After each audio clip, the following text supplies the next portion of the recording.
जरा सी देर को सकते में आ गए थे हम कि एक दूजे के रास्ते में आ गए थे हम। जो अपना हिस्सा भी औरों में बांट देता है, जो अपना हिस्सा भी औरों में बांट देता है, एक ऐसे शख्स के हिस्से में आ गए थे हम।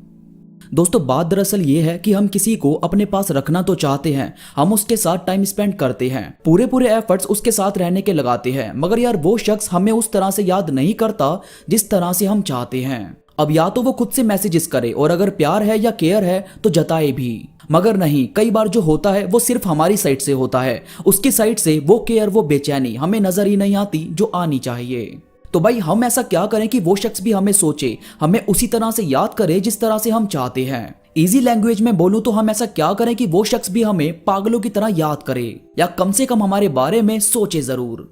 तो अगर आप भी किसी ऐसी दुविधा में हो तो मैं हाजिर हूं आपके इन्हीं सवालों का जवाब देने के लिए।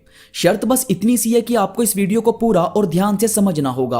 अब पता नहीं कौन सी बात आपको बहुत ज्यादा पसंद आ जाए और वो आपकी थिंकिंग, आपकी लाइफ को पूरी तरह बदल दे।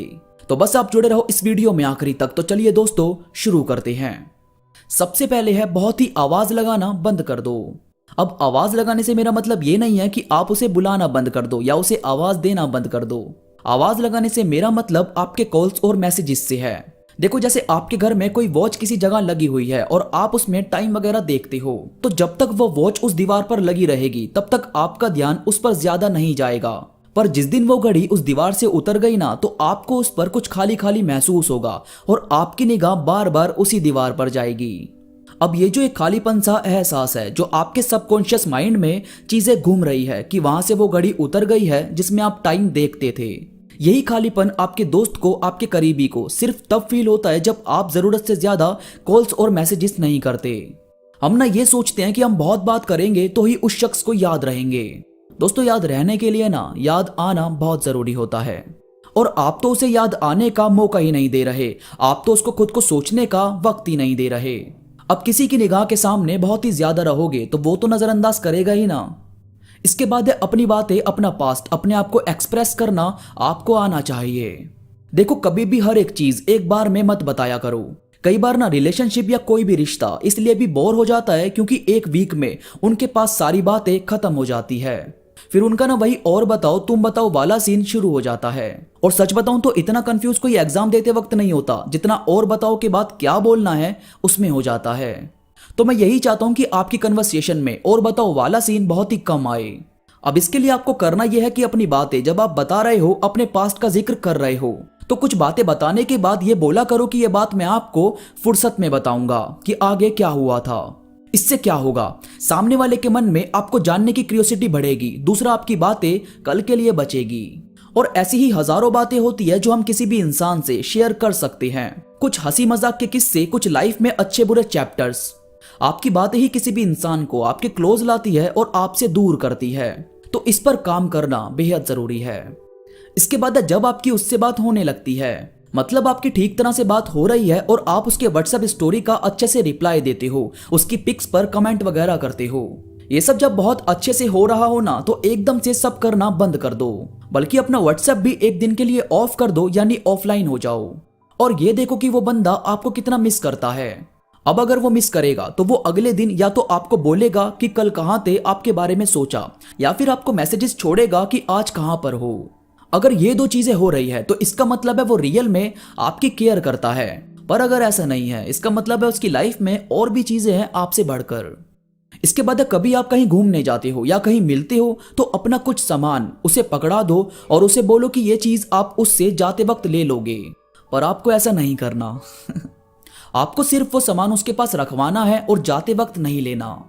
वैसे तो मोस्टली लोगों को याद ही नहीं रहता कि किसी ने उनको सामान पकड़ाया था, पर अगर आपके दोस्त को याद है तो अलग बात है, मगर आपको कोशिश ये करनी है कि आपकी कोई चीज उसके पास रह जाए जिससे वो आपको घर जाकर सोचे जरूर। ये चीज भी कहीं ना कहीं किसी भी इंसान को आपको सोचने पर मजबूर करती है। इसके बाद अगर पार्टी वगैरह में आप लोग जाते हो तो सिर्फ उसके साथ ना रहकर थोड़ा बाकी लोगों में भी इन्वॉल्व हुआ करो, ताकि उसकी निगाह आप पर बनी रहे कि आपके साथ कोई किस तरह से मिल रहा है या आप किसी के साथ किस तरह से मिल रहे हो। यार, असली बात यह है कि आपका किरदार ऐसा होता है जो किसी की भी आंखों को आपकी तरफ खींचता है, और आपको अपनी बातों से पहले उसे थोड़ा मनाना होगा। फिर आप कहीं पार्टी वगैरह में जाते हो तो थोड़ा बाकी लोगों के साथ हंसी मजाक करना, ह्यूमन माइंड ऐसी चीजों को ज्यादा नोटिस करता है जो उससे छुपाई जाती है। इसके बाद है इंडिपेंडेंट रहो। आपका यार खुद के रूल्स पर जीना, अपने लिए कमाना, अपने हिसाब से अपनी लाइफ बिताना, ये सब चीज किसी भी इंसान को आपको सोचने पर मजबूर कर देती है। क्योंकि इस दुनिया में कम ही लोग ऐसे हैं जो अपनी जिंदगी अपने रूल्स पर जीते हैं।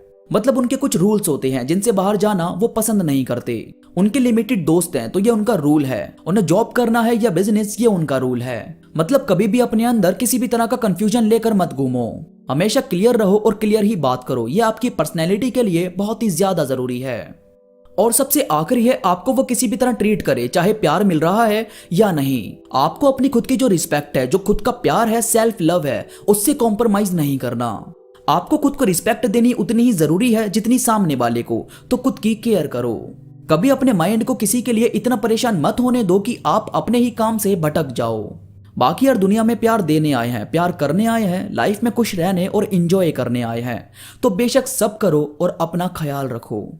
दोस्तों उम्मीद करता हूँ ये बातें आपको समझ आई होगी। इस वीडियो से आपको काफी कुछ नया सीखने को मिला होगा। वीडियो पसंद आई हो तो प्लीज लाइक करो और कमेंट करके मुझे जरूर बताओ। इसके साथ ही अगर आप अब तक इंस्टा पर नहीं आए तो प्लीज इंस्टा पर आओ ना यार, इंस्टाग्राम आपका बेसब्री से इंतजार कर रहा है। प्लीज यार इंस्टा पर मेरे साथ जरूर जुड़ो, वहां मैं बहुत सारी कहानियां, बहुत सारे कोट्स और थॉट्स अपलोड करता रहता हूं, जो मुझे यकीन है कि आपको जरूर पसंद आएंगे।